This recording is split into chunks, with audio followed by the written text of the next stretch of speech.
မင်္ဂလာပါပရိသတ်ကြီးရှင် Gowish Blue Channel ကနေအားလုံးကိုနှွေးထွေးစွာနဲ့ကြိုဆိုလိုက်ပါရရှင်ကျွန်မကတော့တင်ဆက်သူဟန်တီဦးပါဒီနေ့မှလည်းပရိသတ်ကြီးတို့အကြိုက်တဲကိုကြောက်စရာကောင်းပြီးတော့စိတ်ဝင်စားစရာကောင်းလှတဲ့ဖြစ်ရဲ့ဗီဒီယိုဖိုင်လေးတွေကိုရွေးချယ်တင်ဆက်ပေးထားပါရရှင်ဘလောက်တောင်စိတ်ဝင်စားစရာကောင်းပြီးတော့ကြောက်စရာကောင်းနေရလဲဆိုတာအားလုံးပဲအတူတူစုံကြည့်ကိုလိုက်ပါစီးမျိုးခန်းစားအားပေးကြပါအောင်နော်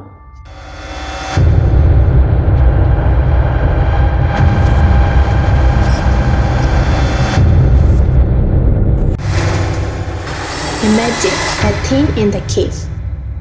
Clisto ဖွဲ့ကဂျပန်တရေစူးစမ်းရှာဖွေသူခချန်ဒိုင်ချန်နဲ့ယာစကီတို့ကိုသူတို့ဗီဒီယိုကိုကြည့်ရှုသူပရိသတ်တယောက်ကဆက်သွယ်လာခဲ့ပါတယ်။အဲဒီကြည့်ရှုသူကပြောပြတာကတော့ဂျပန်နိုင်ငံဖူခုယိုကာစီစဉ်စုနယ်မှာရှိတဲ့တရေအရန်6တဲ့လှိုင်ကူမှာသူတို့ဓာတ်ပုံရိုက်ယူလိုက်တဲ့အခါဓာတ်ပုံထဲမှာထူးဆန်းတဲ့အရာပေါ်လာခဲ့ပါတယ်တဲ့။အဲဒီပုံထဲမှာလှိုင်ကူရဲ့ကြောက်တုံးပြီးမှမိန်းမတယောက်ကသူတို့ကိုစိုက်ကြည့်နေတဲ့ပုံစံပါလာခဲ့တာပါ။အဲဒီနေရာကအရန်တရေ6တယ်လို့နာမည်ကြီးပြီးတော့ခရီးသွားလဲလှယ်သူအများစုကလည်းဒီနေရာမှာအဖြူရောင်ဝတ်စုံဝတ်ထားတဲ့ကြောက်စရာကောင်းတဲ့မိန်းမတယောက်ရဲ့အရေးပုံစံတွေ့ရလိမ့်ရှိရလို့ပြောကြပါတယ်။လူနေဒီနေ့ညညနဲ့တကောင်ချင်းရောက်တဲ့အခါမှာ Clips တို့အဖွဲ့ကလိုင်ကူထဲမှာရှိတဲ့ဓာတ်ပုံထဲမှာတရေပေါ်ခဲ့တဲ့ကြောက်တုံးစီကိုရအောင်ဖြည်းဖြည်းချင်းစီရှောက်သွားခဲ့ကြပါတယ်「よすけさん気をつけてね。滑るよ。巨大な石を下に落とすとこやめてマジ膝限界でさ、なんか和式トイレでトイレした時こんな感じじゃないああ、わかる。マジ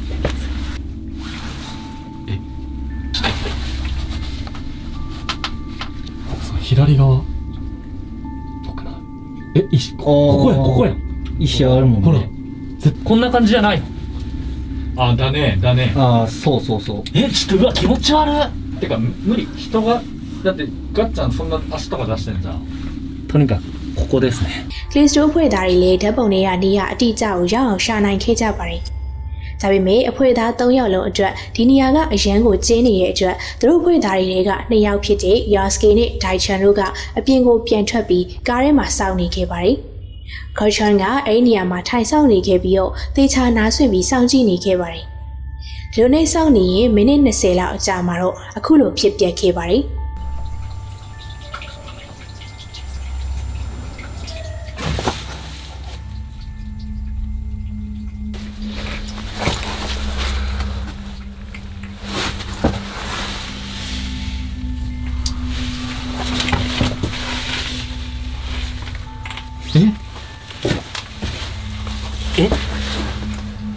濃い線やった今ちょっと待ってマジちょっととりあえず続けるかいや怖いな普通にအမောင်ထဲမှာထိုင်ဆောင်နေရင်လည်းခေါချွန်ကရုတ်တရက်ဆိုသလိုမိမတယောက်ရဲ့ငိုတံကိုကြားလိုက်ရတဲ့အတွက်သူလည်းနည်းနည်းတော့လန့်သွားပါတယ်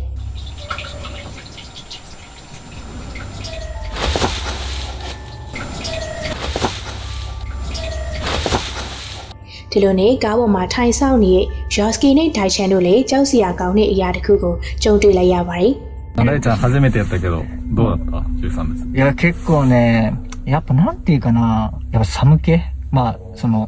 洞窟っていうのもあるけど、やっぱそこがすごいよね。そうねなんか雰囲気が違うもんねやっぱね。あとコウモリエグかったねああ、よかったね。いや前来た時ね全部冬眠しとったけん、上にくっついとるだけやったんやけど今日ずっと終始飛び回りよったけんさ、マジ地獄やったねいや、本当に。いや、結構ね、過酷。なんでよ、もう。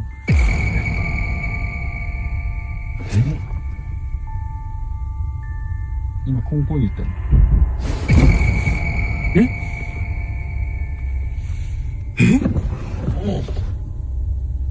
やばくない車揺れたよ、今。အားလုံးပဲမြင်လိုက်ကြလားရှင်ကြောက်စရာကောင်းတဲ့အရာတစ်ခုကကားနောက်ဖက်ထိုင်ကုန်ရဲ့အပြင်ဘက်ဗရင်ပေါက်ဘီနာမှာထိုင်ပြီးတော့ဒိုင်ချန်ကိုကြည့်နေရကားရဲ့ဘက်မှန်မှာပေါ်နေခဲ့တာပါနောက်တော့ကားရဲ့အနောက်ဘက်ကထုတန်လို့အတန်ကြားပြီးတော့ကားရဲ့အရှိကပါတခုခုထုတဲ့အတန်လို့ကြားလိုက်ရတဲ့အတွက်ကင်မရာကိုနောက်ဘက်ကိုလှည့်လိုက်ပြီးအရှိဘက်ကိုပြန်ကြည့်လိုက်တဲ့အခါမှာတော့ကားရဲ့ဘက်မှန်မှာအဲ့ဒီအရာကလုံးဝမရှိတော့ပါဘူး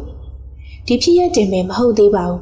သူတို့3ယောက်လုံးအစပိုင်းတုန်းကလိုင်ကူတွေကိုစင်းတော့ကတစုံတစ်ခုကသူတို့နဲ့အတူရှိနေရလို့သူတို့ဗီဒီယိုကိုကြည့်ရှုသူတွေကပြောပြခဲ့ကြပါတယ်။တော့ဟုတ်တယ်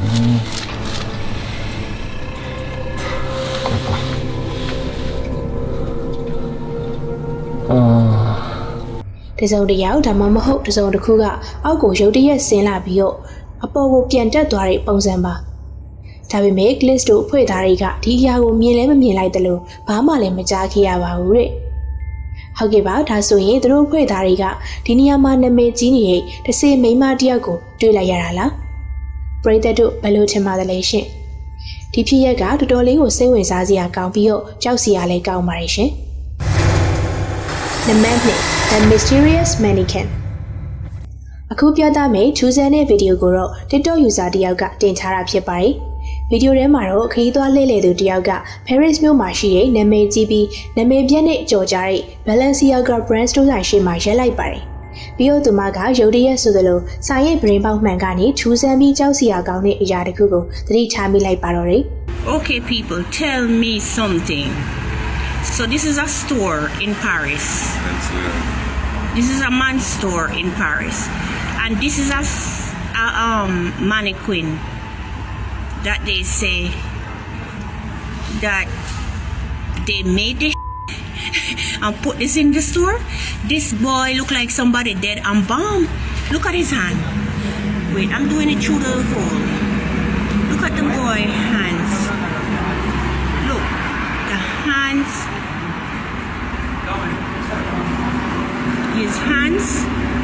His hands is as real as mine. သူမကဒီအဝတ်နမူနာပြချိတ်တဲ့အရုပ်ကိုတော်တော်လေးလန့်သွားပြီးတော့ကြောက်သွားခဲ့ပါတယ်။အဲ့ဒီအရုပ်ကတော်တော်လေးကိုအစ်စ်နဲ့တူလို့ပါ။ဒီလိုနဲ့သူမအဲ့ဒီအရုပ်ကိုသေချာကြည့်နေရင်အဖြစ်ပြက်တွေကပိုပြီးကြောက်စရာကောင်းလာခဲ့ပါတယ်။ If anybody have this guy missing, please. This is crazy. I've never seen anybody look so friggin' real. How you have this man in the store sit down? Look at that. You see? This is friggin' crazy. Look in the guy eye. And them said they made this mannequin and put clothes on him and have him sit down in the window. Look at the guy friggin' face. He's in Paris. If you know anyone that missing a black son look like this, he's in Paris in the store in the window. ရုတ်တရက်ဒီအရုပ်ရဲ့မျက်လုံးကသူမကိုစိုက်ကြည့်နေတဲ့ပုံစံလှည့်လာပါတယ်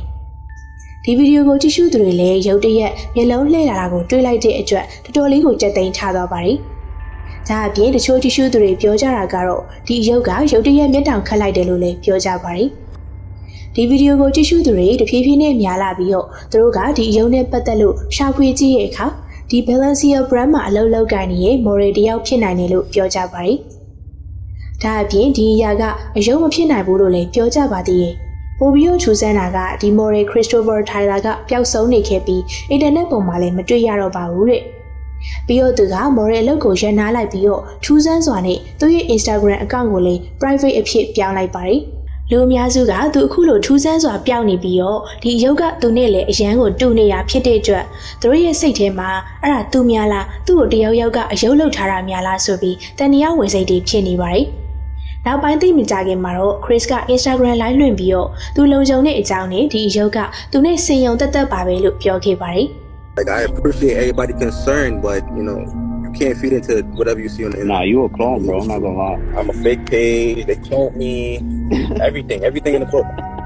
Everything in the book. ဒါဆိုပြိတ္တကြီးဒီအယုတ်ကတကယ်သာသူမဟုတ်ဘူးဆိုရင်ဘာကြောင့်ဒီအယုတ်ကမျက်တောင်ကြီးခတ်ပြီးတော့မျက်လုံးကလည်းခီးသွားလှည့်လှည့်သူဘက်စီကိုဦးတည်ပြီးတော့လှည့်လာတာလေ။တေချာတာကတော့ဒီအယုတ်ကအသက်ဝင်နေရတေချာပါတယ်။တရေပူးနေရကြောင်းလား။ဒါမှမဟုတ်အခြားဘာများဖြစ်နိုင်သေးလဲ။တော်တော်လေးကိုထူးဆန်းပြီးကြသိမ်းထားစရာကောင်းပါတယ်ရှင်။ The Method Reverse Age ကင်မောရီးယားစူးစမ်းရှာဖွေသူအဖွဲ့ RC Fan TV2 ကတရေအရန်၆တယ်လို့နာမည်ကြီးရဲ့မြေကမ်းတပီးတနေရာကိုတွားရောက်စူးစမ်းခဲ့ကြပါတယ်။ဒေသခံတွေပြောပြတာကတော့ဒီနေရာမှာကြောက်စရာကောင်းတဲ့အဖြစ်အပျက်တွေအများကြီးဖြစ်ခဲ့ပူပြီးအထူးသဖြင့်မြေကမ်းတပီးရဲ့ဒီနေရာမှာပိုပြီးကြောက်စရာကောင်းတာတွေဖြစ်ပျက်ခဲ့ပါတယ်။ဒီနေရာမှာလူငယ်လေးတစ်ယောက်ရွှွနေကြောက်ချေချောပြီးမြစ်တဲကျသွားပြီးတော့ပြန်တက်မလာနိုင်တော့ဘဲနဲ့ရေထဲမှာမျောပြီးတိတ်ဆုံးသွားခဲ့ပူပါတယ်။ဒါအပြင်လူတစ်ယောက်ဒီမြေကမ်းတပီးမှာသူ့ကိုယ်သူအဆုံးစီရင်ဘူးတယ်လို့လည်းကြားသိရပါတယ်။ဒီထက်ပိုပြီးကြောက်စရာကောင်းတာကတော့တေပြီးသားကလေးတွေရဲ့အုတ်ခုအများစုကိုဒီမြေကမ်းတပီးနားမှာပြုတ်ထားပါတယ်။ဒီလိုကြောက်စရာကောင်းနေဖြစ်ရက်အများစုဖြစ်ခဲ့ပြီးတော့တရေ၆တယ်လို့လည်းနာမည်ကြီးရဲ့အတွက် RC Fan TV အဖွဲ့ကအဲ့ဒီနေရာကိုသွားပြီးစူတောင်းမှုတွေပြုလုပ်ပြီးတော့ဒီနေရာမှာမကျွတ်လွတ်သေးတဲ့လူတွေကိုအမျှပေးခဲ့ကြပါတယ်။ သူတို့စုတောင်းမှုတွေပြုလုပ်ပြီးတော့ပြန်ထွက်သွားဖို့လုပ်တုန်းတရေအချောက်ဆုံးလို့နာမည်ကြီးရဲ့နေရာကိုလည်းရောက်ရောဒီအရာကိုတွေ့လိုက်ရပါတယ်ကြည့်လိုက်ရအောင် လူကောင်းတယ်တွေ့ရအောင်လေးမလို့ဆယ်လို့တယ်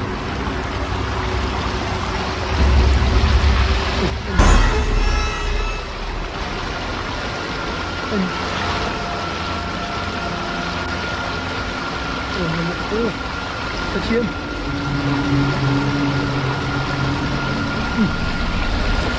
ចូលឲ្យទៀតមកបានទៅ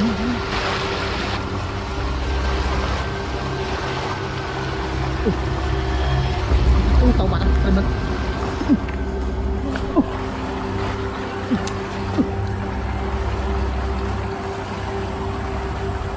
អីមិន